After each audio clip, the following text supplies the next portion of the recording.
बिस्मिल्लाहिर्रहमानिर्रहीम अस्सलाम वालेकुम डियर स्टूडेंट्स। इस वीडियो में हम डिस्कस करेंगे 9th क्लास मैथमेटिक्स की जो बुक का बेटा चैप्टर नंबर 5 है उसकी रिव्यू एक्सरसाइज आधा मश्क का क्वेश्चन नंबर 3 और उसका बेटा जो पार्ट थर्ड वाला है और फोर्थ वाला है, तीसरा और चौथा जुज हमने करना है।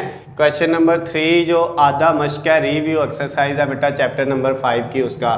अब इसमें बेटा आपने करना क्या है, इन सब में आपने करनी तजज़िया है, थर्ड वाले में भी फोर्थ वाले में भी, इससे पहले फर्स्ट और सेकंड में भी हमने इसकी फैक्टराइजेशन ही की थी, इनमें भी फैक्टराइजेशन ही करनी है। और इसके बाद जितने पार्ट हैं बेटा 9 पार्ट हैं, इसके सब में हमने फैक्टराइजेशन ही करनी है।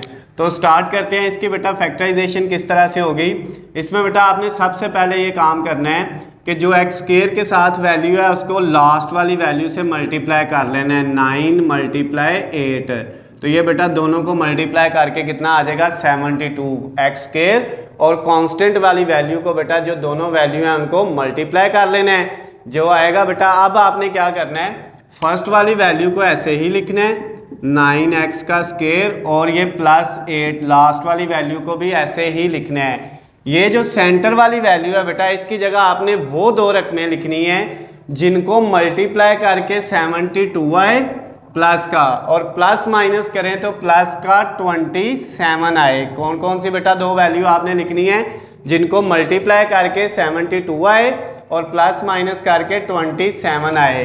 तो वो बेटा 24 × 3 करेंगे तो ये आपका 72 आएगा मल्टीप्लाई करके, और 24 के अंदर जब 3 ऐड करेंगे तो कितना हो जाएगा बेटा 27 हो जाएगा। तो इसकी जगह हमने क्या लिख दिया, इसकी जगह बेटा हमने एक तो लिख दिया +24x और एक लिख दिया +3x।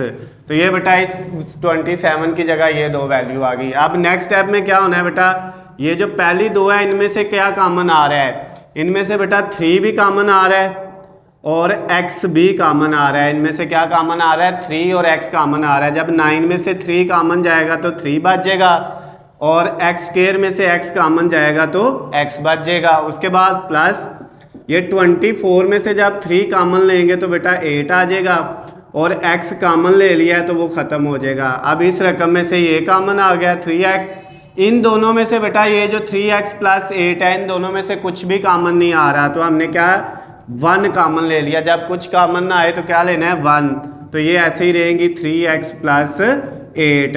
अब बेटा कॉमन लेने के बाद हमने ये चेक करना होता है, अगर इसकी कॉमन लेने के बाद और दूसरी वैल्यू की कॉमन लेने के बाद दोनों वैल्यू सेम आ रही हैं तो इसका मतलब यहाँ तक हमारा क्वेश्चन ठीक है। अब नेक्स्ट स्टेप में बेटा क्या करना है, ये जो यहाँ तक वैल्यू है और ये वाली, इन दोनों में 3x + 8 सेम आ रहा है, तो इसको फिर कॉमन ले ले 3x + 8 को, या इसको एक बार लिख लिया और इधर बचेगा 3x, और इसमें से जब ये बेटा ले लिया तो ये क्या बच गया +1।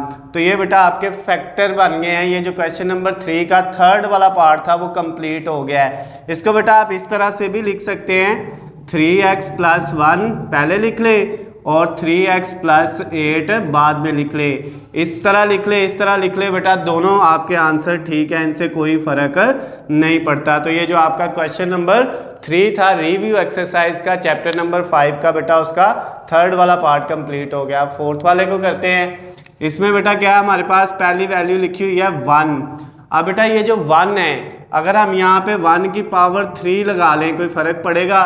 बिल्कुल कोई फ़र्क नहीं पड़ेगा, क्योंकि 1 की पावर 3 1 के इक्वल ही होता है। -64 की जगह अगर हम 4 की पावर 3 लिख लें तो वो 64 होता है, और साथ z की पावर कितनी है 3।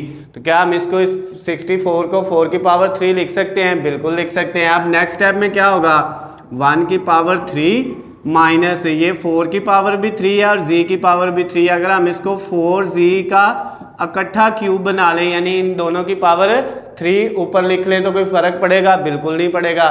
तो अब बेटा ये आपके पास a बन गया 1 और ये b 4z जो है, तो ये a की पावर 3 माइनस b की पावर 3। इसका फार्मूला बेटा ये होता है हमारे पास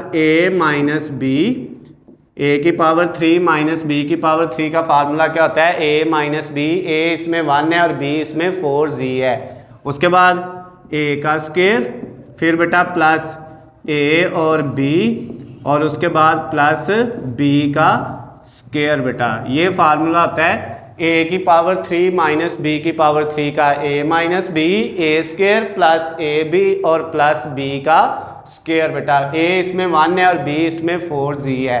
अब नेक्स्ट स्टेप में क्या होगा बेटा, ये 1 minus 4z as it is आ गया। उसके बाद इसका बेटा आपने 1 का स्क्वायर लिया तो 1 ही आएगा, प्लस 1 को 4z से करेंगे तो 4z ही आएगा, और प्लस 4 का स्क्वायर लेंगे बेटा 16 आ जाएगा, और z का लेंगे तो साथ z स्क्वायर आ जाएगा। तो ये जो आपका बेटा क्वेश्चन नंबर 3 था रिव्यू एक्सरसाइज का चैप्टर नंबर 5 का, उसका बेटा 4th वाला पार्ट भी कंप्लीट हो गया है क्वेश्चन नंबर 3 का, और 3rd वाला भी कंप्लीट हो गया है। अगर बेटा इसमें आपको कोई चीज़ समझ ना आई हो, किसी भी पॉइंट से कोई मसला हो, तो बेटा नीचे स्क्रीन पे मेरा नंबर है, आप मुझे कॉल करके मैसेज करके पूछ सकते हैं, और या कमेंट्स में भी आप मुझे बता सकते हैं। उसके अलावा अगर इसके नोट्स चाहिए PDF फाइल में, या बेटा किसी भी और सब्जेक्ट के आपको नोट्स चाहिए, गेस्ट पेपर चाहिए, पेपर पेयरिंग स्कीम चाहिए, तो उनका लिंक नीचे डिस्क्रिप्शन में दिया हुआ है। आप उस एक लिंक पे क्लिक करके बेटा तमाम चीज़ें जो है वो हासिल कर सकते हैं, डाउनलोड कर सकते हैं। उसके अलावा बेटा वीडियो पसंद आती है तो इसको ज़्यादा से ज़्यादा लाइक करना है, शेयर करना है, और कमेंट्स में ज़रूर बताना है कि ये वीडियो आपको किस तरह की लगती है। और उसके अलावा बेटा चैनल को भी सब्सक्राइब कर लेना ताकि आपको हमारी आने वाली तमाम नई वीडियो अपडेट बआसानी मिल सकें। अल्लाह हाफिज़, खुश रहें।